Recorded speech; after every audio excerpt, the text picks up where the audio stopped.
जय जवाहर संगवारी हो। मैं हूं आपमन के संग ललिता चक्रधारी और आपमन देखा तो न्यूज प्लस 21। चलंग नजर डालथन बिहनिया के 10 बड़े खबर में। छत्तीसगढ़ में स्पेशल रैक के संग चली वंदे भारत रेलवे 24 घंटा के अंदर बदलिस फैसला, ट्रेन में कम कर दीस कोच की संख्या।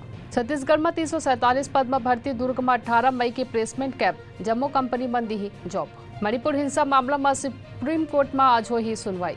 आज राहुल गांधी ले मुलाकात कर ही सिद्धारमैया। इंटरनेशनल बॉर्डर में 15 किलो हीरोइन गिरा के लौटिस पाकिस्तानी ड्रोन, बीएसएफ हा करी जब्त। प्रधानमंत्री नरेंद्र मोदी 19 से 21 मई तक जापान के कर ही दौरा।